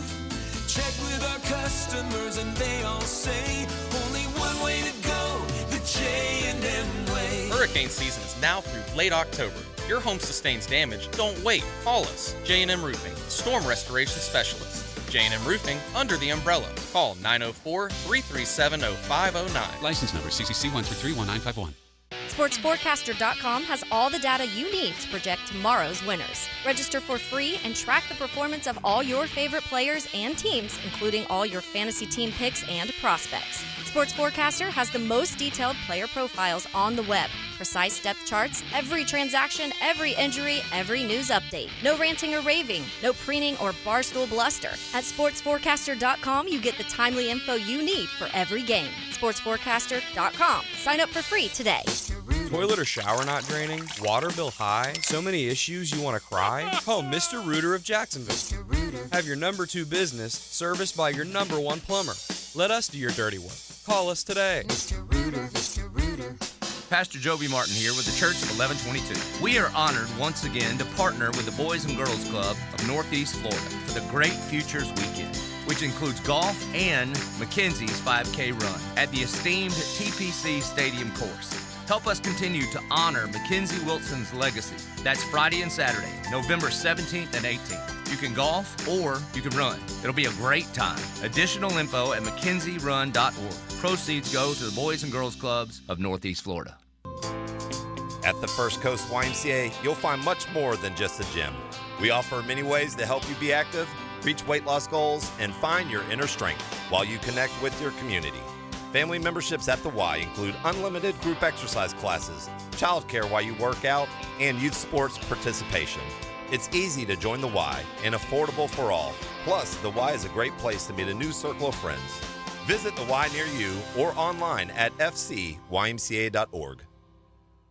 Hello, you're on the air. If you miss an interview, you can hear it later on demand. Listen whenever you want at 1010XL.com. 1010XL on demand. Brought to you by Underdog Fantasy. Win cash prizes at UnderdogFantasy.com.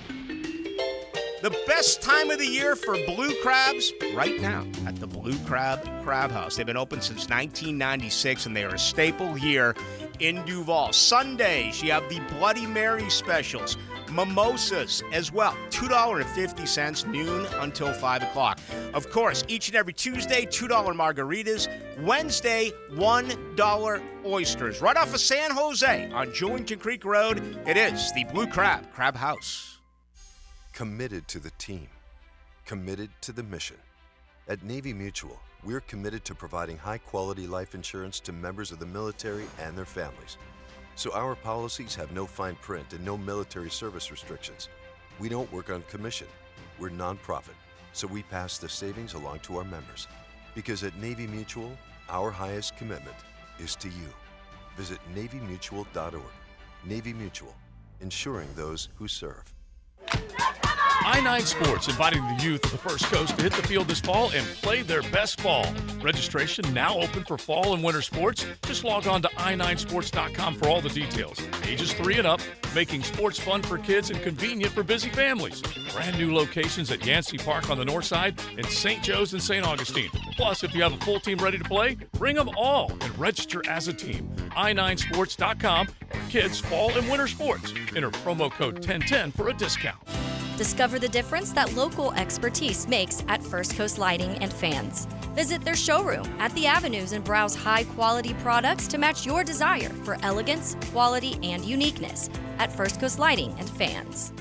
1010XL is presented by Farah & Farah, the official personal injury law firm of the Jaguars. Protecting you and your family. Call 396-5555. Jacksonville.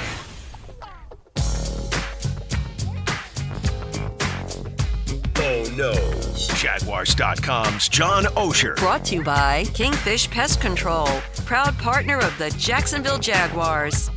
All right, Johnny O has told me on the break that Trayvon Walker is playing really well right now. That goes against what some observers feel. Yeah, probably does. What is your evidence that Trayvon Walker is playing at a high level? Watching the last few weeks, he affects the pocket. He's really, really good against the run. It's hard to do anything to his side. And he's playing really well. Not a sack guy, but beyond that, he's playing really, really well. Apparently not a tackle guy either, at least very much.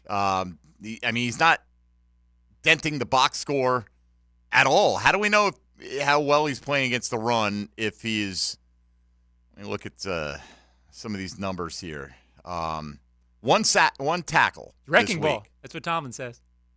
That's what Tomlin says. And you always, which is why I brought up somebody on the text line sent me a link to an article of Mike Tomlin praising the havoc that Trayvon Walker causes. I feel like you always praise the opponents and talk about how good they are right before you play them. You don't go up there and go, man, I really expected a lot more from Trayvon Walker and give him bulletin board material. So one assisted tackle this week. Where's the evidence he's playing the run particularly well against the New Orleans Saints? He's had 6 tackles in 3 weeks. He pushes the pocket. He makes it very tough to run to his side. He takes up often 2 blockers on his side. The tackles don't necessarily reflect that, but yeah, I'm gonna need him to make more discernible plays before I'm gonna say that Trayvon Walker's playing well. I'm not saying he's a liability against the run or anything, but I mean, you got to have more than one assisted tackle if you're playing well against the run, don't you? You would think. Did they draft him to be a space eater and occupy blockers? I feel like let's not lower the bar on what we need Trayvon Walker to be for this team. Right, and I felt like last year, John, even when Josh Allen was kind of the pincushion for all this stuff, throughout the last couple of seasons, really. But when you would just watch Josh Allen during games, you would be like, he's flashing. Well, right? Like you would at least see If you watch Trayvon, it. he pushes the pocket and makes it very uncomfortable for quarterbacks to throw. I hope so. They need him to be that kind of guy for sure. I don't feel like the guys we have on that usually are breaking it down feel the same. You know? Okay. All right. You think do you think you're seeing something that nobody else is like, or are they? Well, nobody else is saying. Maybe they're not saying it, but okay. I think he affects the pocket. I think he makes it difficult for quarterbacks to throw. I think he makes it uncomfortable on them to throw. I think he gets double teamed a lot. People can feel differently. That's fine.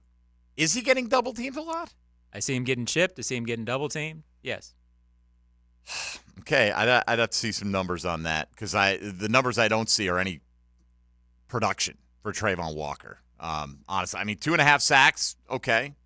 You know, it's the disappointment of the last couple weeks where he is playing against backup right tackles, and it doesn't feel because the stat sheet does speak. I think when you're going up in those kind of matchups, there's an expectation to this point, John, and it doesn't feel like he's at least lived up to what you would expect out of him in those couple weeks. As a sack guy, no. Right, and with Josh Allen doing what he's doing on the other side. I mean, Josh Allen is living in the offensive backfield for the last month, basically, and it's, all right, Trayvon, pick it up on that other side, and you would think that Josh Allen could be a guy that at this point could already have 11, 12 sacks if they were getting that from the other side too. It's a disappointment that they're not helping one another. It doesn't feel like, at least to this point in the season. Yeah, I think Trayvon's playing better than that. I understand the sack numbers aren't there. But here are 3 texts in a row on the subject. All right. Okay. First one. Facts. Johnny O. He's playing great. Eats the double team. Allows Foye and company to eat. Pushes the pocket. Next one. John, you're off base. And I've been a Trayvon supporter. He's not good. Third one. He's okay. He's not flashing, but he's just kind of in the way out there. So we've had absolutely right, absolutely wrong. That's fine. Somewhere in the middle. I don't know. I'm more, at best, on the somewhere in the middle right now. I'm not saying he's a bad football player, but he's not an impactful football player to me. He's not a guy that, I mean, you know, I can understand losing sleep over game planning for Josh Allen with the way he's impacting games this year. I could understand it to a degree. How are we going to defeat Tyson Campbell in coverage? I'm not getting that. I hope the team feels that way, but I'd like to see more tangible evidence as we go along. What have you heard through a couple of weeks now, John, with DeJuan Smoot back out there for the team? Playing well. He's playing a lot of snaps. So they trust that the Achilles is fine. He had a sack the other night. He got a sack. Yeah, he did. Yeah. And I think he's playing the way he always plays, which is probably not sudden impact pressure, but he rushes the entire play, and it is a very good supplemental pass rusher, I guess, as that goes. When I say supplemental, I mean he's going to get you 5 or 6. I don't know if he's ever going to get 12. But I think his pressure and his presence always matters when he's on the field. All right, let's hear a couple of thoughts from Doug Peterson, not specifically about Trayvon Walker, but about more the opponent coming up this week. And one thing the Pittsburgh Steelers have had trouble doing this year is getting Najee Harris going. A lot of their production from their running backs have come in the passing game to Jaylen Warren, and they've struggled running the ball. And Doug Peterson was asked how surprising that is. It is, number one. It is. They usually pride themselves a lot on running the football, and that's kind of the basis, you know, for what they try to do. I mean, the running game there's a little bit of timing up front, missing some combination blocks. They've had different guys in there from time to time, but you know, it's something that you got to continue to work. I mean, when it hits, it hits, and it hits big, you know, and those are the things that you have to really kind of guard yourself against defensively and do a good job, just like our defense has done the last couple of weeks. Yeah, certainly you don't want Pittsburgh to get that running game going this week. And honestly, from what I've seen, that would be one of the biggest shocks if they're able to have success with Najee Harris against this Jaguars run front. Yeah, it would surprise you because except for really the third quarter of the Falcons game, if memory serves, when they ran effectively on a couple of long plays. The run defense has been really hasn't even let a lot get out. Like in terms of usually good run defense will be really good, and then a couple of plays they get 15, and all of a sudden the stats are up. That feels like maybe the most reliable part of this team right now. And I'd be surprised. Najee Harris just hasn't shown any explosiveness this year either. If he's the guy that, I do think you have to worry about Jalen Warren, particularly on screens out of the backfield, because he is instant acceleration. Yeah, he's not one of those guys that takes long to build up. We talked about takeaways being a big factor for the Jags. Doug Peterson talked about how the team has been thriving based off that statistic.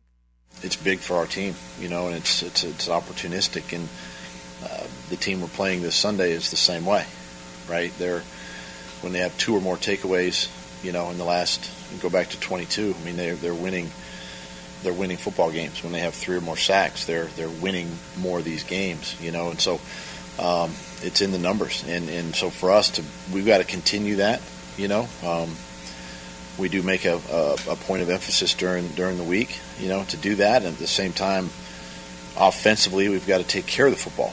And we haven't done such a great job of that, in the first 7 games either. Was that seemed like a longer cut than what we were looking at there? Was that 4 and 5 right there? No, that was he thrived. The impact of takeaways was a shorter one. Okay. Oh, that was him thriving off takeaways. Yeah. Okay. Because the Steelers, according to Doug, basically if they get 2 turnovers, they never lose. The Jags rarely lose in the last year and a half when they have a single turnover with Mike Caldwell. Yeah, it's sort of like plays like in that sense. And I think it was Gene Fournette was asking about the takeaways, and he asked about the sustainability of it. And I've thought that as well. I think they've got 16 this year. Is that number right? And 27 last year. They have 43 and how many games it is, 24 games or so. Takeaways are always something that you worry about sustainability because you do need a little good fortune and fumbles on the ground. But the evidence suggests this is a takeaway team under this guy. And absolutely. I don't know that at this point I think you can expect it. It's what they do. It's what they do well. It's a little hard to understand with the lack of consistent pass rush, how they're able to do it. But the fact that they're able to do it is more important than I think the how fact they're that doing they it. are pressuring, to me, quarterbacks are not overly comfortable against the pass rush. The sacks aren't there, but I do feel like they get pressure as a team, and I think sometimes that is reflective in Sometimes in it the is. high I mean, you can look at some, like the Mahomes pick by Andre Sisco was a direct result of Josh Allen being in his face. I mean, I'm not. But for the most part, I obviously. agree with you.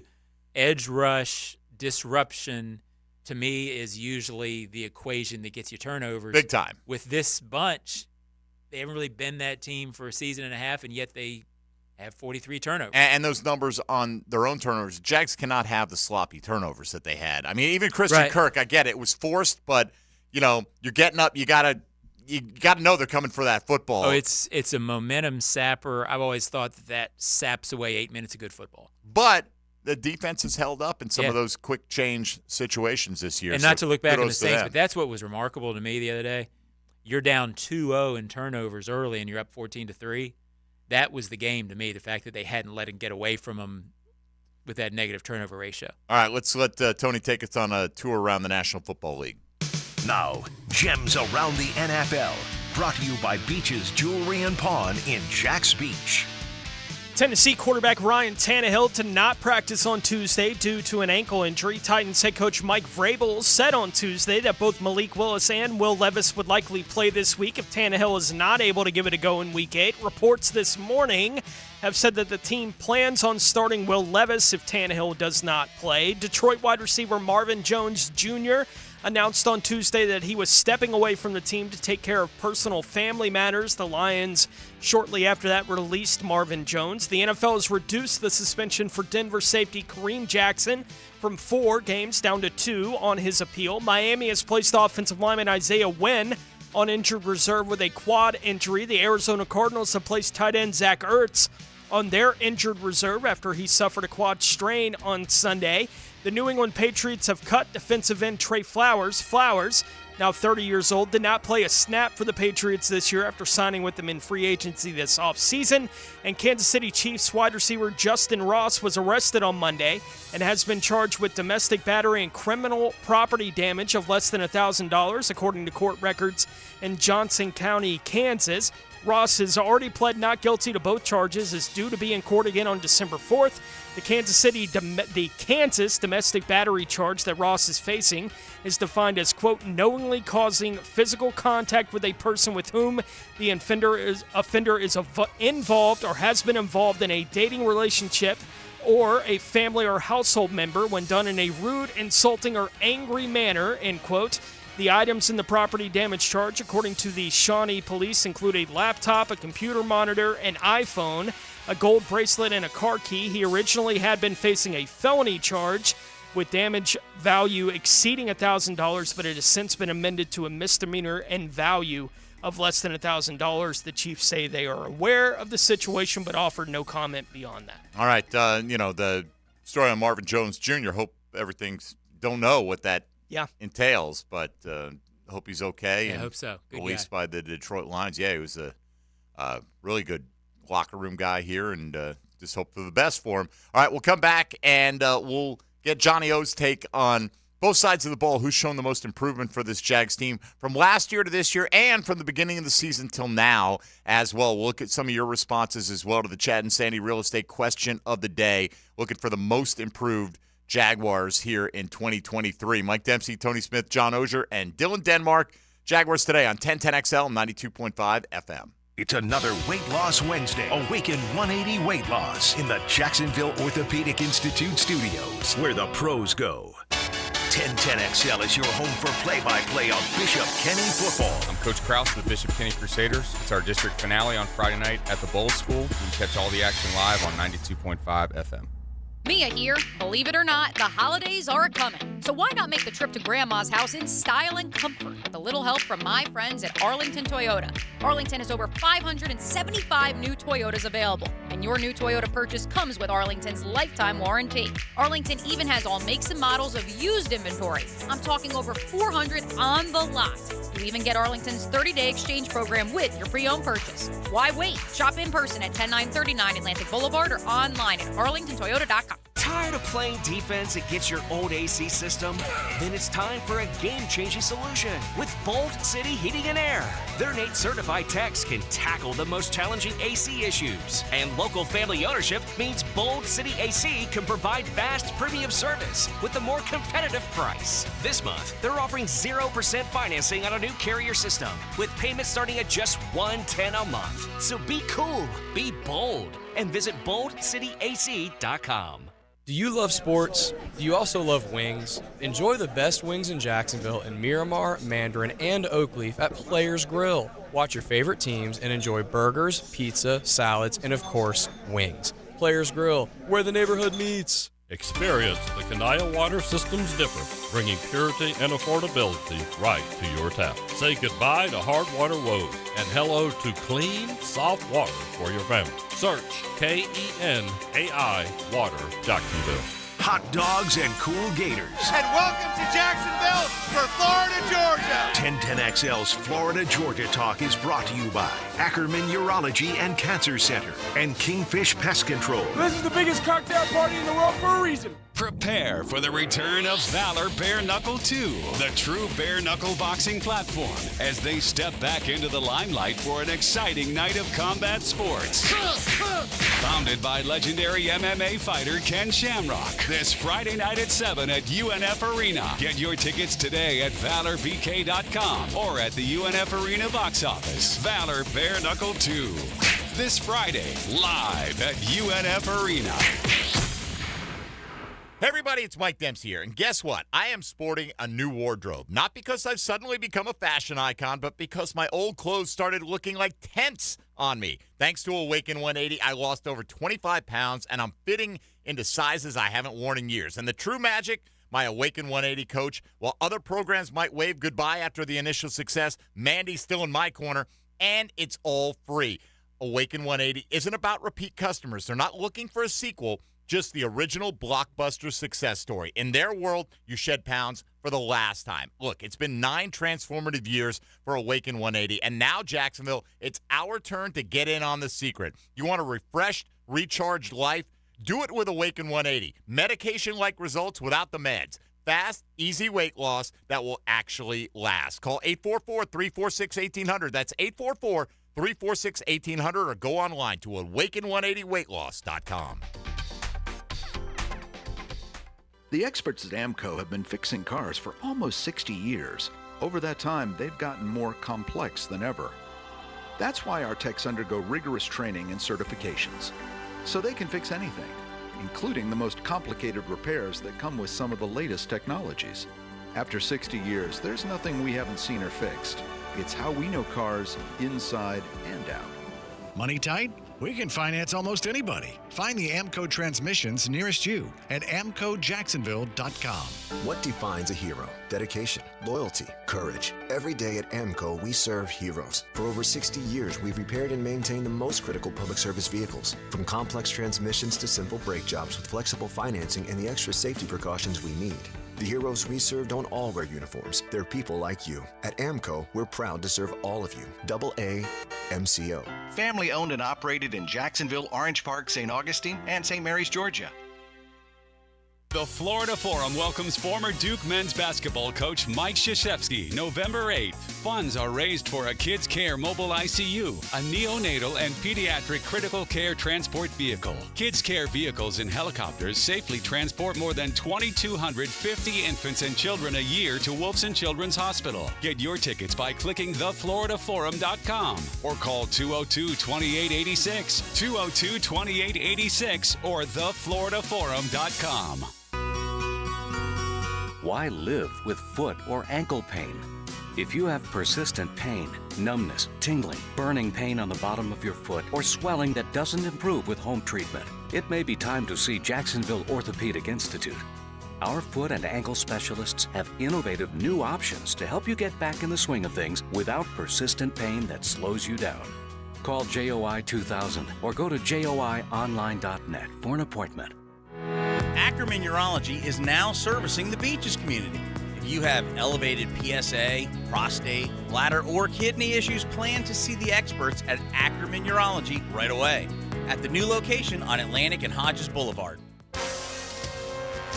This is Dr. Turner Vossler, Assistant Team Physician for your Jacksonville Jaguars. Here's the latest update on the Jaguars, brought to you by Baptist Health and JOI. After tying his season-high 11 tackles on Thursday night's victory, Devin Lloyd is on pace to have his best year yet.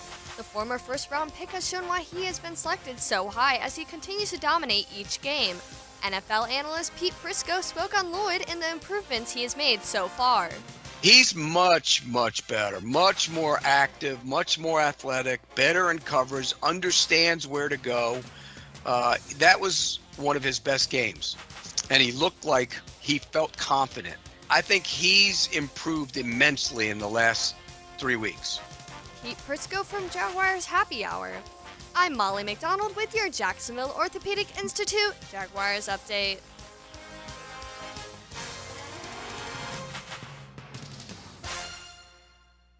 XL is presented by Farah & Farah, the official personal injury law firm of the Jaguars, protecting you and your family. Call 396-5555. Jacksonville, he's Johnny O. Oh No's on Jaguars Today. Brought to you by Kingfish Pest Control, proud partner of the Jacksonville Jaguars on 1010XL. I wouldn't use the word mediocre because defenses know Calvin Ridley, and just go back to this last game when they inverted a lot of coverage to him. So there's a guy underneath, there's a guy over the top. There's not a lot of places to throw the football. So, defenses understand what Calvin can do. That, of course, Doug Peterson talking about the impact of Calvin Ridley.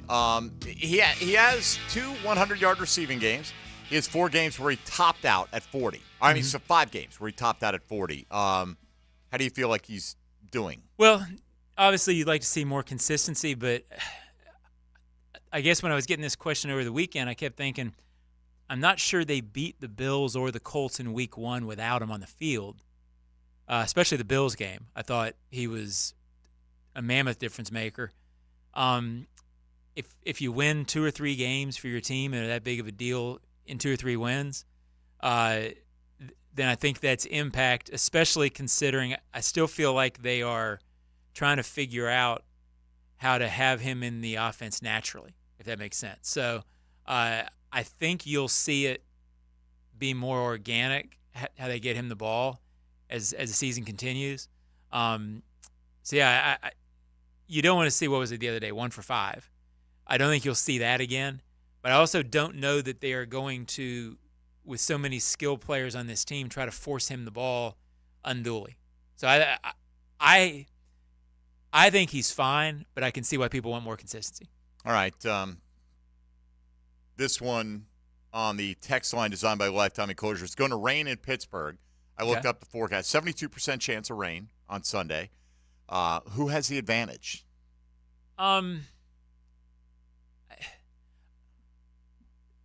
I might say the Jaguars because it's so tough. I think the think Jaguars it belongs are better. to the team that runs it better. Yeah, I mean that's usually in the rain. That's where I'm going with. Yeah, so I think they're probably better equipped slightly. Who has the better passing game weapons? See, I think the Jags have the better passing game weapons as well. Yeah, the Steelers like to go big. I mean, they feel like they were starting to get something the other day in the fourth quarter when they had all their guys healthy. Okay, let's say you got Pickens and Deontay Johnson versus Ridley and Kirk, and that's a push. And I think that's fine, right? I mean, Pickens is an explosive guy. Deontay Johnson's a very good route runner. The Jaguars have options underneath with Ingram. If the Jags have Zay Jones, right? Ingram, right? They don't have Freiermuth, right? He's out. Right. He's on IR. So I'd say overall the Darnell Jaguars Washington. are the better team. Yeah. Over the course of the season, I think the Jaguars win a couple more games than the Steelers. Because sometimes I just think that if it's really the wind more so than the rain to me in today's NFL. Almost always. But that the team with the better offensive skill guys, Tony, might be more impacted, yet the Jags run the ball better than Pittsburgh does as well. My first thought was how many times Trevor Lawrence turned it over in the rain in Philadelphia. Good point. And the issues that we've talked about with Trevor even through the first 7 games this season with ball security, playing in the rain. My first thought was going up against a team that I don't think stops the run all that well, and I think that plays to the Jags' advantage in this week. But when they rush the passer, they hit the quarterback, right? And in the weather like that would scare me a little bit. You certainly don't want I'm trying to phrase this. I want to see a game in the rain where Trevor secures the ball before we say that he's beyond it. So I agree with that. And with the talk the importance that Jags have on takeaways and Pittsburgh has, that weather becomes a factor in takeaways, and ball security, and that could go either way. Yeah. And you just don't know if it affects one team more than the other. It's fair to wonder about his history with that because it's been a problem. Right. It's not a long history, but it's all we have. Got to overcome it. Yeah. All right, Dylan, if you'd be so kind. 10-10 take. Now, Mike Dempsey's 10-10 take. Brought to you by J&M Roofing Jacksonville, your storm restoration specialists. All right, today, John, we're asking folks through 7 games, who's the most improved Jag? Now, you can do that in a couple ways. You can say, based on how they played last year to how they're playing now. You could do it in terms of how they were playing at this point last year compared to where they're at now. Or in a guy like Anton Harrison, take where he was at the beginning of the year and how he's playing now, which by all accounts seems to be much improved. Yeah. So give us a couple, 2, 3 guys off the top of your head that you think fit this category. I'll go with I think Lloyd's pretty obvious. He was around the ball a lot last year, but he seems much more stable, if that's the right word, not making as many mistakes. I might go with Andre Sisco overall. Just I don't know that the improvement from last year this time to now is much greater. But I feel like since he's been in the lineup, it's been a steady graph up. And he continues to get better and better. Maybe one of the quieter or one of the guys who's turning into a really, really good player that maybe we don't talk about as much as some of the other guys who are playing really well. So I'd go with those two with a nod to Harrison, who I think has in the last 3 weeks been much better. Yeah, I would have to say probably Harrison on the offensive side. Tony and I talked about Travis Etienne, and by some metrics he is better, but, yards per carry's down over a yard per tote, and it's not all like him. He's more consistent. He doesn't have the plays that hurt you this year, and he had some last year where he lost yardage. Tony talked about ball security. Yeah. He always felt like, whether it was true or not, you always, like. He had 4 or 5 fumbles, he so did. It was fair to go. Yeah. Well, and I think it speaks to as well, last year he took so many big shots, right? Mm-hmm. Like nobody was hitting him at angles, right? It was all straight on. And this year he's been much better. He looks like a player that's played in the league for a year. I think he knows when to go down. Right. Some of those shots last year, too, he would get held up and be fighting for a yard and then just get clocked from another direction. It probably didn't happen at Clemson. All right, some of the guys that got mentioned, we ran through a number of the names earlier, but just looking at some of the Twitter responses, Darius Williams, who I might agree with, honestly, guy hadn't had an interception in a few years. Now had a 3-game stretch where he had one each week, and playing well even beyond the pick. I agree with that. So I would probably vote in that direction, acknowledging that a lot of these guys would be an accurate answer. Cisco, Josh Allen is fair to be sure. A lot of Devin Lloyd, a lot of Harrison on the offensive side, some Etienne, some mentions of Trey Herndon as well. Ultimately, like it to be your quarterback. The offensive line, well, this week, yes, I would agree with. Collectively. But this week's all that matters. Now is all that matters. No, coming up. This week coming up is all that matters, right? Because we can't do anything about what's gone down in the past, but at least the offensive line did have a game where they kept Trevor clean, showing you that they're capable of doing that. Walker Little getting some run as well as, arguably the best player at 2 different positions on the offensive line, and love to see him back this week as well. Mike Caldwell got some mention as well, even though we're thinking players. Fair. I mean, his defense is outperforming all reasonable expectations. Yeah, I the think backfield at this point is communicating so much better than the last year. Then again, if you expect them to be this good, I guess it would have been reasonable to expect it because they are, right? So what are reasonable expectations? So in this case, kudos to Mike Caldwell for getting it done. All right, let's say hello to XL Primetime. Now, the 2-minute drill brought to you by Tire Outlet. Keeping the sports world spinning with wholesale prices and premium service. Tire Outlet, Jacksonville's largest locally owned automotive repair shop. All right, good morning, Mia O'Brien. Good morning, friends. How are we? I've got a question. I'm just going to pose it to you yes. without any kind of setup. How is Trayvon Walker playing? I think he is affecting the quarterback, and he is not stuffing the stat sheet in the way many people are hoping, but at the same time, he is affecting the game.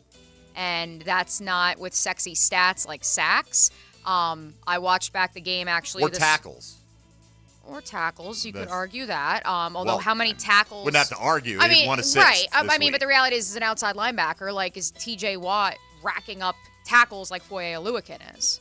Not like Foye Oluokun. Right. I don't think that's the nature of the position he's currently playing. Do I think he could succeed even more and perhaps add to the stat sheet if he moves inside? Absolutely, but that's not the role they're asking him to do. I watched the game back a little bit this morning, and yes, I see those of you that are concerned about, has he developed pass rush moves? Everything is a bull rush. I totally get that.